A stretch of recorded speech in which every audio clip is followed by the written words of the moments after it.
యేసుని ప్రేమ ఛానల్కి స్వాగతం. దయచేసి ఈ ఛానల్ని లైక్ చేయండి, షేర్ చేయండి, సబ్స్క్రైబ్ చేయండి. పరిశుద్ధ గ్రంథ అధ్యయనానికి మరోసారి స్వాగతం.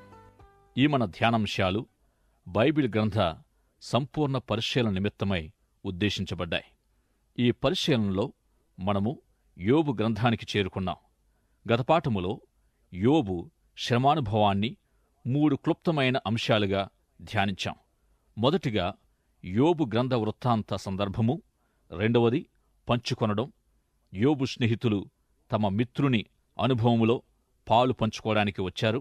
మూడవది పరిష్కారం, స్నేహితుల్లో ఒకడయున్న ఎలీహు సుదీర్ఘమైన సంభాషణ చేశాడు. ఎలీహు సంభాషణతో యోబు పైకి చూచి సుడిగాలిలో ప్రత్యక్షమైన దేవుని చూశాడు. ఈ విధంగా దేవుని చూసిన తర్వాతనే యోబు తన శ్రమానుభవానికి పరిష్కారం పొందాడు. గతపాఠములో మొదటి అంశాన్ని, అంటే ఈ గ్రంథ వృత్తాంత సందర్భాన్ని మనం ధ్యానించాం. ఇక రెండవ అంశమైన పంచుకోవడాన్ని గూర్చి ఈ పాఠములో ధ్యానిద్దాం. పంచుకొనుట అనే ఈ అంశము ఈ గ్రంథములో సుదీర్ఘమైనది అయినప్పటికీ గత పాఠములో ధ్యానించిన కారణంగా ఈ పంచుకొనడము అనే ఈ అంశంపై ఎక్కువ సమయాన్ని వెచ్చించనవసరం లేదు. ఈ గ్రంథము చివరి భాగములో యోబు స్నేహితులైన జోపరు, ఎలీపజు, బిల్దదు, ఎలీహు అను ఆ నలుగురు దేవుని గూర్చి, ఆయన సేవకుడైన యోబును గూర్చి వారు సరిగ్గా మాట్లాడలేదని దేవుడే వారిని గూర్చి సెలవిచ్చాడు. ఈ గ్రంథములో యోబుకు స్నేహితులకు మధ్య జరిగిన సంభాషణలో యోబు సంభాషణలే చెప్పుకోదగిన గుర్తింపును పొందాయి అనడంలో సందేహం లేదు. ఇక దేవుని గూర్చి యోబు మాట్లాడిన మాటలు సరిగ్గానే ఉన్నాయి, కాని తనను గూర్చి తాను మాట్లాడిన మాటలు సరైనవిగా లేవు అని గ్రహించాలి. యోబును నిందిస్తూ స్నేహితులు చేసిన సంభాషణలో యోబు స్పందిస్తూ మాట్లాడిన మాటలు మనము క్లుప్తంగా పరిశీలించినట్లయితే కొంతవరకు సహాయకరంగా ఉండగలదు. వారు ఆయా విషయాలను గూర్చి యోబు శ్రమల సందర్భంగా మాట్లాడుతూ వారు తమ అభిప్రాయాలు, తమ నమ్మకాలనే అంగీకరించారు, కాని యోబు మాట తగినంతగా అంగీకరించలేదు. ఇక గత పాఠములో నేర్చుకున్న విధంగా దేవుని నుండి మనము మేలునే అనుభవించాలా, కీడును అనుభవింప తగమా అని యోబు ప్రశ్నించిన మాట ఈ గ్రంథమంతటిలో చాలా ప్రాముఖ్యమైన సందేశం కలిగి ఉంది. అయితే ఆ నలుగురు స్నేహితులు తమ స్నేహితుడైన యోబు మంచివాడైన కారణంగానో, లేక నిజంగా యోబు మంచివాడై ఉన్నట్టయితే దేవుని చేతి నుండి మంచి విషయాలనే పొందాలి అన్నట్లు మాట్లాడారు. ఇట్టి వారి ఉద్దేశ్యాలను మాత్రమే వారు అంగీకరిస్తూ వచ్చారు. ఇక్కడే వారిలో వారి మధ్య భిన్నాభిప్రాయాలు ఏర్పడ్డాయి. ఈ విధంగా వారు యోబు కొరకు నిర్ధారించిందేమిటంటే, యోబూ, నీ జీవితంలో పాపం ఉండి ఉంటుంది. దేవుడెప్పుడు మంచివాళ్లకు మంచినే చేస్తాడు. అయితే నీకెంత కీడు జరిగింది అనంటే తప్పక నీవు పాపం చేసినవాడవై ఉండాలి. పైకి అందరికీ మంచివాడిలా కనిపిస్తున్నావు, కాని దేవునికి తెలుసు నీ హృదయములో ఎంత పాపముందో అంటున్నారు. ఇక్కడ వీరి వివాదము ఎంతో పదునుగా ఉంది. ఈ విషయాలకు పరిష్కారము తీసుకుని వచ్చే ప్రయత్నములో యోబు మరొక అడుగు ముందుకు వేస్తూ తనపై పడుతూ వచ్చిన నేరాలకు స్పందిస్తూ, మీరన్నట్లు నేను దుష్టుణ్ణి, దుర్మార్గుణ్ణి కాను అని తనను తాను సమర్థించుకునే ప్రయత్నములో ఉన్నాడు.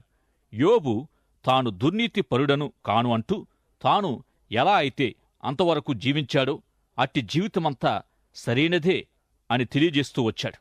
ఇంకా యోబు తప్పులేని నాపై తప్పు మోపిన నేరం దేవునిదే అంటూ వాదించాడు కూడా.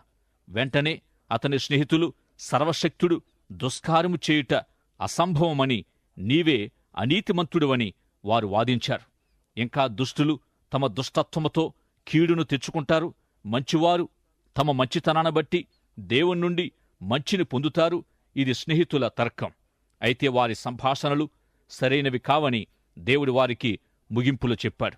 ఇక మనం ఈ గ్రంథమంతా క్షుణ్ణంగా చదివినట్టయితే యోబు స్నేహితుల వివాదాల్లో నుండి మంచి లేక సరైనది అనే దాని గురించి జాగ్రత్తపడి ఒక అవగాహనకు మనం రావచ్చు. వారు అనుకొనిన యోబు జీవితంలోని పాపము అనే దానిపై నలుగురు ఒకదానికొకటి భిన్నమైన 4 ఉద్దేశ్యాలను కలిగి ఉన్నారు. ఎలీఫజు తన స్వంత అభిరుచిని లేక తన స్వానుభవం ద్వారా ఏర్పడిన అనుభవాన్ని, అభిప్రాయాన్ని పాపంపై కలిగి ఉంటూ ఆ విధంగా యోబుకు సలహా ఇస్తున్నాడు. ఆ అర్ధరాత్రి ఒళ్ళు గగుర్పొడిచేలాంటి స్వప్నావస్థలో నుండి లేక ఏదైనా ఒక ఆత్మ తననెదుర్కొంటే అతడెలా ఉంటాడో అలాంటి అనుభవాన్ని వర్ణిస్తూ శ్మశాన నిశ్శబ్దంలో వినబడిన ఒకానొక స్వరాన్ని గూర్చి మాట్లాడుతున్నాడు. చాలాసార్లు మనలో ఈ విధంగా జరుగుతూ ఉంటుంది. మనల్ని ఎవరైనా దర్శించడానికొచ్చి లేక మనం ఎవరినైనా దర్శించడానికి వెళ్ళినప్పుడు కలిసి ప్రార్థించుకోవడం అనేది క్రైస్తవ సహవాసములో సహజమే. అయితే ఇందుకు భిన్నంగా కొంత కపటంతో దేవుడి గత రాత్రి నిన్ను గూర్చి నాతో ఇలా మాట్లాడాడు అని అవతలి వారి పరిస్థితులను బట్టి అదుపు తప్పి మాట్లాడడం కూడా కొన్నిసార్లు జరుగుతూ ఉంటుంది. అయితే నమ్మశక్యం కాని లేక విశ్వాస విధానానికి దూరమైన ఏవో రాత్రి స్వప్నాలు, దృశ్యాలు, పీడ కలల్ని ఆధారం చేసుకుని ఇతరుల సహాయార్థం బయలుదేరకూడదు. అయితే ఇతరులను ఆదరించడమనేది దేవుని వాక్యాన్ని మాత్రమే ఆధారము చేసుకుని ఉండాలి అని గ్రహించాలి. యోబు జీవితంలోని శ్రమలకు అతని స్వంత పాపమే కారణమని ఎలీఫజు ఇలాగే చెప్పవచ్చాడు. అతని యందు ఏ పాపము లేకున్నా అతన్ని శోధించడానికి పూనుకున్న సైతానుతో దేవుడే యోబును గూర్చి పాపము లేనివాడని సాక్ష్యమిచ్చాడు. కాని అతని స్నేహితులు యోబును నీలో పాపమున్నదని అనడం ప్రారంభించారు.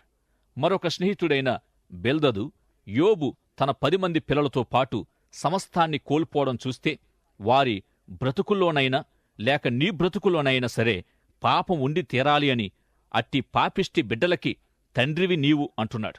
ఇక జోపరు అనే స్నేహితుడు ఇతడిని అజ్ఞాతవాది అంటాడు. అంటే దేవుడు మనుషులకు కనిపించడు లేక బయల్పడడు అంటూ ఏది ఏమైనా ఏమో ఎవరికి తెలుసు, నీకేమి తెలుసు, నాకేమి తెలుసు అనంటూ చివరికి యోబు జీవితములో పాపమున్నదని నిర్ధారించాడు. అంతేగాకుండా దేవుడు నిన్ను దయతో శిక్షిస్తున్నాడు, లేకుంటే నీ పాప ఫలితం శిక్ష ఇంకా గొప్పదై ఉండాలి అనంటూ ఇప్పుడైనా నీ చేతులు చాపి దేవుణ్ణి క్షమాపణ వేడుకో అంటూ ఉన్నాడు. కాని యోబు తనను ఆ విధంగా విమర్శిస్తున్న తన స్నేహితుల కంటే ఎంతో మంచి స్థితిలోనే ఉన్నాడు.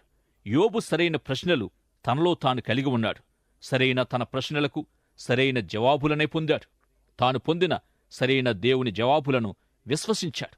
మొదటిది సరైన ప్రశ్నలు కలిగి ఉండడం, రెండవది సరి అయిన జవాబులు పొందడం, మూడవది పొందిన జవాబుల్ని విశ్వసించుట. ఈ 3 విషయాలతో యోబు శ్రమపడే వారికి అనుసరించదగిన మాదిరిగా ఉన్నాడు. యోబు దినాల్లో దేవుని ప్రత్యక్షత యొక్క స్థాయి చాలా సహజంగా ఉండేది. అయితే ఈనాడు అసహజంగా లేదు. కాని ఈనాడు నీకు నాకు ఉన్నట్టు ఈ సంపూర్ణమైన బైబిల్ గ్రంథం లేదు. మనము ప్రారంభం నుండి పాత నిబంధనను పరిశీలించి తెలుసుకున్నట్లుగా వారికి ఇలాంటి అవకాశాలు గాని మరే ఇతర సహకారము గాని లేదు. గనుక తన సందేహాలకు దేవుణ్ణే అడుగుతున్నాడు. నన్ను నేను ఎలా రక్షించుకోగలను? నన్ను నేను పైకెత్తుకోవడానికి నాకు శక్తి ఎలా వస్తుంది అని అడుగుతూ ఉన్నాడు. దేవునిచే పరిశోధించబడ్డానికి మనిషి ఏపాటివాడు అని అడుగుతూ ఉన్నాడు. నీవు అతన్ని గూర్చి అంతగా ఆలోచించడానికి మనిషి ఏపాటివాడు? అపవిత్రతనే ప్రాముఖ్యంగా కలిగి మలినుడు అయిన ఒక మనిషి నుండి పవిత్రత ఎలా పుడుతుంది? బురద మన్నువలే ఉన్న నన్ను నీ చేతులు ఒక మనిషిని చేశాయి. అటువంటి నన్ను తిరిగి మన్నుకే అప్పగించేశావా అని అడుగుతూ ఉన్నాడు. ఇంకా యోబు దేవుని గూర్చి నాకేమి సంభవిస్తూ ఉందో దేవుడు చూస్తాడా అని దేవుడు ఒక కాలానికి, తరానికి, యుగానికి మాత్రమే పరిమితమై ఉన్నాడా? అసలు ఎందుకు దేవుడు నన్ను తల్లి గర్భంలో నుండి బయటికి తెచ్చాడని చాలామంది మీ కష్టాల్లో ఉండి నన్నెందుకు పుట్టించావు దేవా అంటాం.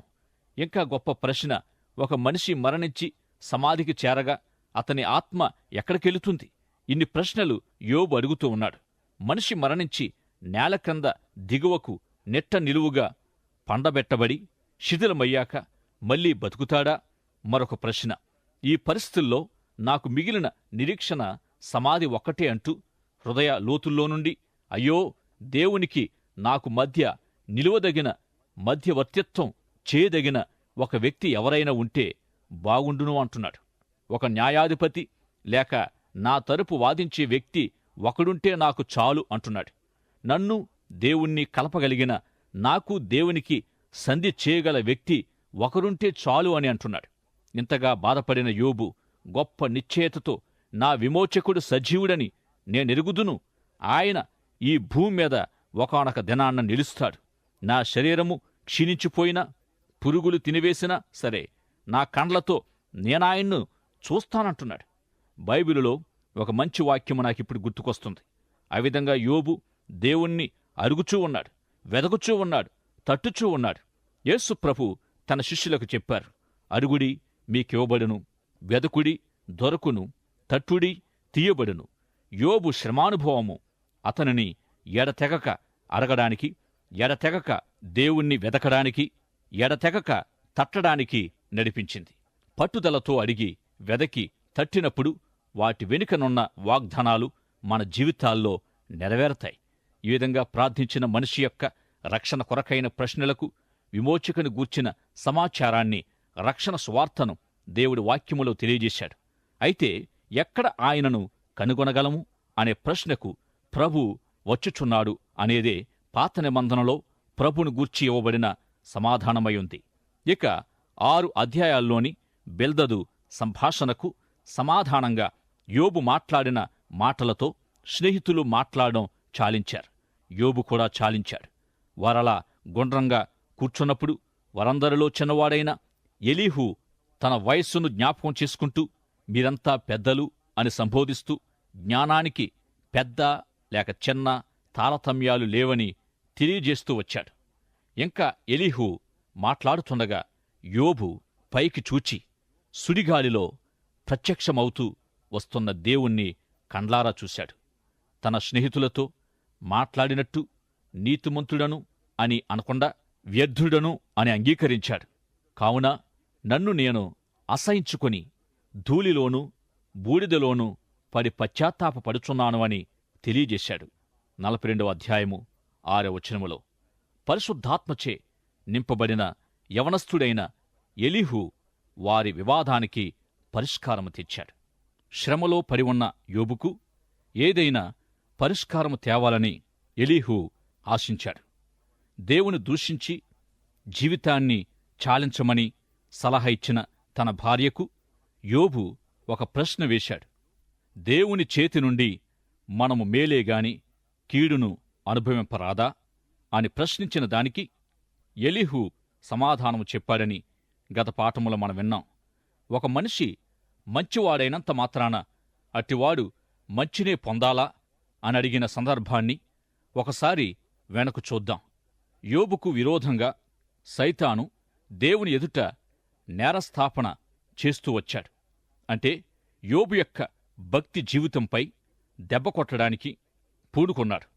క్రైస్తవులు ఎందుచేత వారు క్రైస్తవులుగా ఉంటున్నారు, భక్తిగలవారి తమ భక్తి దేనికోసం అంటూ సైతాను యోబును ముట్టడిస్తూ ఉన్నాడు. చివరికి ఈ విధంగా సైతానుచే ముట్టడించబడిన యోబును అతని భార్య దేవుణ్ణి నిందించి జీవితాన్ని ముగించమని సలహా ఇచ్చింది. అట్టి సలహాతో యోబు మంచివాడైనంత మాత్రాన ఒక మనిషి దేవుని చేతి నుండి మేలేగాని కీడు పొందరాదా అని ప్రశ్నించిన ప్రశ్నకు సమాధానంగా ఎలీహు యోబును ప్రశ్నిస్తూ మాట్లాడుతూ ఉన్నాడు. యోబు గ్రంథం 35వ అధ్యాయము మొదటి 7 వచనాలు. ఎలీహు మాటలను గమనిద్దాం. నేను పాపము చేసిన ఎడల నాకు కలిగిన లాభము కన్నా నా నీతి వలన నాకు కలిగిన లాభమేమి, అది నీకు ప్రయోజనమేమి అని నీవు చెప్పుచున్నావే, ఇదే న్యాయమని నీకు తోచినదా? దేవుని నీతి కన్నా నీ నీతి ఎక్కువని నీవనుకొనుచున్నావా? నీతోనూ నీతో కూడనున్న నీ సహవాసులతోనూ నేను వాదమాడెదను. ఆకాశం వైపు నిదానించి చూడుము, నీకన్నా ఉన్నతమైన ఆకాశ విశాలము వైపు చూడుము. నీవు పాపము చేసినను ఆయనకు నీవేమైనా చేసితివా? నీవు నీతిమంతుడవైనను ఆయనకు నీవేమైనా ఇచ్చుచున్నావా? ఆయన నీ చేత ఏమైనా తీసుకొనునా? ఎలీహు తన సంభాషణలో వారితో ఈ విధంగా అంటూ ఉన్నాడు. దురాశ మలినాలతో నిండిన నీ చెయ్యి దేవుని నుండి ఏమి పొందింది అనే విషయాన్నే అడుగుతూ ఉన్నాను. అయితే ఇది సరైన ప్రశ్న కాదుగాని ఇంతకంటే ముఖ్యమైన ప్రశ్న, దేవునికి నీ చేతి నుండి ఏమి ఇచ్చావు అనేది అతి ప్రాముఖ్యమై ఉంది. అయితే నీ శ్రమానుభవములో నీకు నీవే కేంద్రంగా ఉంటూ నా నీతి వలన నాకు కలిగే లాభమేమి అనుకుంటున్నావని ఎలీహు యోబును అంటూ ఉన్నాడు. ఇంకా మంచివారు ఆశీర్వాదకరమైన జీవితం కొరకు ఆశించడం సహజమని, అయితే తనకు సంభవించిన వ్యతిరేక పరిస్థితిని బట్టి ఆలోచిస్తే నేను పాపం చేస్తే మాత్రం వ్యతిరేక ఫలితాలు సంభవించాలా అని మాట్లాడుతుండగా, నేను పాపము చేస్తే లేక నేను మంచి చేస్తే నాకొచ్చే లాభనష్టాలు ఏమున్నాయి అనంటూ తన శ్రమానుభవములో తననే ముఖ్యంగా ఎంచుకుని మాట్లాడుతున్న యోబును ఎలీహు తన మాటలతో అడ్డుకున్నాడు. ఈ విధంగా ఎలీహు నీకు విరోధంగా పాపము చేసినవాడను నేనని దేవునితో అనిన దావీదు వలె యోచిస్తూ ఉన్నాడు. దేవుని యథార్థంగా ప్రేమించిన దావీదు పాపము చేసి దేవుణ్ణి నొప్పించినప్పుడు దేవుడి ప్రజలను శిక్షించడం ద్వారా దావీదు నొప్పించబడ్డాడు. ఒకానొక దైవజనురాలు ఈ విధంగా తెలియజేస్తూ వచ్చింది, నేను మరొక్కసారి దేవుని పరిశుద్ధ ఆత్మను దుఃఖపరచడం కంటే నరకానికి వెళ్లడం మేలని అన్నది. ఈ విధంగా ప్రియ సోదరుడా సోదరి, నీవు నీతిగా జీవిస్తే దేవునికి సంతోషము కలిగిస్తుందని, నీవు పాపము చేస్తే దేవుడు బాధపడతాడని గ్రహించగలుగుతున్నావా? అనుదిన జీవితములో దేవుడు నీ ద్వారా సంతోషించడమైనా లేక దుఃఖపరచబడమైనా జరుగుతుందని నీవు గ్రహించు. ఎలీహు యొక్క ఉద్దేశమెలా ఉండగా శ్రమలోనున్న యోబు మాత్రం అలా అనుకోవడం లేదు. ఎలీహు తన సంభాషణ చివరలో దేవుని కోణము నుండి, దేవుని ఉద్దేశాల్లో నుండి ఆయా విషయాలను అర్థం చేసుకోవాలని యోబును కోరుతూ ఉన్నాడు. నీవైపు నీవే చూసుకొని నా కోసము నా దగ్గర ఏముంది అని అనుకోకుండా, దేవుని కొరకు నా దగ్గర ఏముంది, నాలో ఏముంది అనేది ఆలోచించాలి. ఇక యోబు తన ముగ్గురు స్నేహితులైన ఎలీఫజు, జోపరు, బెల్దదు అను వారిని తమ సంభాషణలో అనేకసార్లు గద్దించాడు. కాని ఎలీహు సంభాషణను యోబు ఏమాత్రమూ వ్యతిరేకించలేదు. ఎలీహు చెప్పిన రీతిగా యోబు పైకి చూచి సుడిగాలిలో ప్రత్యక్షమైన దేవుని కనుగొన్నాడు. అప్పుడు దేవుడు యోబుతో సుదీర్ఘంగా మాట్లాడాడు. దేవుడు యోబుతో మాట్లాడిన మాటలు అనేక అధ్యాయాల్లో వ్రాయబడ్డాయి. దేవునితో యోబు మాట్లాడిన మాటలైతే కొన్ని వచనాల్లోనే వ్రాయబడ్డాయి. అప్పటి వరకు తాను నీతిమంతుడను అంటూ వచ్చిన యోబు దేవుని ప్రత్యక్షత కలిగిన తర్వాత తన ఎడల తనకు గల ఉద్దేశాన్ని మార్చుకొని, నిన్ను గూర్చిన వార్త నేను చెవులారా విన్నాను, ఇప్పుడే కండ్లారా చూస్తున్నాను గనుక నన్ను నేను అసహించుకొని బూడిదలో పడి పశ్చాత్తాపపడుతున్నాను అంటూ ఉన్నాడు. ఈ వృత్తాంతం చివరలో ఈ విధంగా ఎందుకు తాను అసహించుకొని పశ్చాత్తాపపడినవాడిగా కనిపిస్తున్నాడు? అతడు దేనికి పశ్చాత్తాపపడి తనంటే తాను అసహ్యాన్ని కలిగి ఉన్నాడు? ఇక ఈ పశ్చాత్తాపపడడం అంటే మనసును, చిత్తాన్ని, హృదయాన్ని మార్చుకొని మార్చబడిన దిశగా కొనసాగడం జరుగుతుంది. యోబు జీవితములో ఇదే ప్రారంభమైంది. అప్పటి వరకు ఉన్న విధానము నుండి వేరొక వైపునకు తిరగడమే మార్పు. ఇక యోబు దేని విషయమై పశ్చాత్తాపపడుతున్నాడు అనేది మనం చూద్దాం. అతడు మంచివాడని వాక్యములో ఉన్నది. అయితే అతడు మంచివాడిగా ఉండడంపై తనకెలాంటి గ్రహింపు లేదు. దేవుడతనికి అనేక మంచి విషయాలిచ్చినందున ఇతరులకు కూడా మేలు చేశానని అనుకుంటూ ఉన్నాడేమో. ఇక ఇట్టి ఉద్దేశాన్ని బట్టి, అంటే మేలు చేయడం, ఒకరికి ఉపయోగపడడం, సమాజములో ప్రయోజనకరమైన జీవితం కలిగి ఉండడం అనే దానిపైనే అతడు ఎక్కువ మనస్సు కలిగి ఉన్నాడు. కాని పైకి చూచి దేవుణ్ణి కనుగొన్నప్పుడు తెలుసుకోవలసింది, చూడవలసింది, చేయవలసింది ఇంతమాత్రమే కాదని అర్థం చేసుకున్నాడు. ఎలీహు సలహాతో పైకి చూస్తే దేవుడు కనిపించాడు. అప్పుడు దేవుడతనికి చుట్టూ చూపించాడు. దేవుని గూర్చి, యోబుని గూర్చి సరిగ్గా మాట్లాడలేకపోయినా తన స్నేహితుల కొరకు విజ్ఞాపన చేయవలసిన అవసరత ఏర్పడింది. ఈ విధంగా వారి కొరకు ప్రార్థించవలసిన బాధ్యత యోబుకే ఇవ్వబడింది. యోబు తన స్నేహితుల కొరకు ప్రార్థించినప్పుడు దేవుడతనికి రెట్టింపు పోగొట్టుకున్న దానికి బదులుగా అనుగ్రహించాడు. అతడు సమస్తము కోల్పోయినప్పుడు కూడా స్థిరంగా ఉండి దేవుని ఆరాధించాడు, దేవుని స్తుతించాడు. అయితే అతడు తన చుట్టూ ఉన్నవారి కొరకు ప్రార్థించే వరకు యోబుకు ఆ రెట్టింపు ఇవ్వబడలేదు. యోబు గ్రంథ అధ్యయనం సందర్భంగా జీవితాన్ని గూర్చిన 3 ముఖ్యమైన ఉద్దేశాల్ని మనము నేర్చుకోవలసిన వారమై ఉన్నాం. మొదటి విషయం, మనమేమిటి, మనం ఏమై ఉన్నాం అనే సత్యాన్ని తెలుసుకోవడానికి మనం మొదటిగా మన వైపు చూసుకోవలసిన వారమై ఉన్నాం. ఈ విధంగా మన పాప స్థితిని గుర్తించిన వారమై అక్కడికే ఆగిపోకూడదు సుమా. అలాగే ఆగిపోతే పాపులమని తెలిసినందున నిస్సహాయులము, కదల్లేని వారమైపోతాం. ఇక రెండో విషయం, అట్టి స్థితిలో పైకి చూడాలి. ప్రతిదీ దేవుడి చూచినట్టు లేక దేవుని కోణము నుండి మనం చూడాలి. ఇలా చూస్తే దేవుణ్ణే మన జీవితాల్లో కేంద్రంగా కలిగి ఉంటాం. అప్పుడేమి సంభవించినా నాకెందుకిలా అయింది, నేనెందుకిలా అయ్యాను, నాకేమవుతుంది, నేనేమి కావాలి మొదలైన ప్రశ్నలు మనల్ని బాధించవు. ఇంకా మనము ఏమంటామంటే, దేవా, ఇది నీవే అనుమతించావు, దీని ద్వారా నీవే మహిమ పొందాలి అని ఇట్టి స్థితి ఇతరులకు మార్గదర్శకం కావాలని ఆశిస్తాం. ఈ విధంగా తనలోనికి, రెండవది పైకి చూశాడు, మూడవది చుట్టూ చూచే ఈ 3 అనుభవాల్లోనికి యోబు వెళ్ళి తన స్థితిని, తనకు పైగా ఉన్న దేవుణ్ణి, తన చుట్టూ ఉన్నవారిని గ్రహించగలిగాడు. అప్పుడతడు పై తరగతిలోనికి పంపబడి గాయపడి శ్రమానుభవములున్నవారికి ఒక మాదిరిగా, అట్టివారికి ఒక జవాబుగా, వారి సమస్యకు ఒక పరిష్కారంగా, దేవుని ఉద్దేశాల్లో ఒక భాగంగా ఉన్నాడు. ఇక తన కొరకు తాను ఒక గొప్ప మేలుగా మారాడు. అతని ఆశీర్వాదము రెట్టింపు చేయబడింది. మొదటి 7,000 గొర్రెలైతే ఇప్పుడు 14,000 గొర్రెలు. మొదట ఒంటెలు 3,000 కాగా ఇప్పుడు 6,000 ఒంటెలు. ఈ విధంగా కోల్పోయిన దానికి రెట్టింపు దేవుడిచ్చాడు. మొదటి ఆశీర్వాదము కంటే మరి అధికంగా ఆశీర్వదించబడ్డాడు. మరియు 7 కుమారులను 3 కుమార్తెలను కూడా దేవుడిచ్చాడు. ఈ విధంగా పశువుల్ని, జంతువుల్ని, ఇతర సంపదల్ని పొందిన యోబుకు గతములో 10 మంది పిల్లలు కాగా ఇప్పుడు 20 మంది పిల్లలు ఎందుకు ఇవ్వబడలేదు అనగా, గతములోని 10 మంది పిల్లలు వారు చావలేదు గాని వారు పరలోకానికి బదిలీ చేయబడ్డారంతే. ఇక యోబు అడిగిన ప్రశ్నల్లోని మరొక ప్రశ్న, చనిపోయిన వారు మళ్ళీ బ్రతుకుతారా? అయితే దేవుడు యోబుకు పరలోకములో 10 మంది పిల్లల్ని, భూమి మీద 10 మంది పిల్లల్ని సజీవంగా ఉంచాడు. ఎంత అద్భుతం! నిజంగా ఈ తలంపు ఎంతో గొప్పది.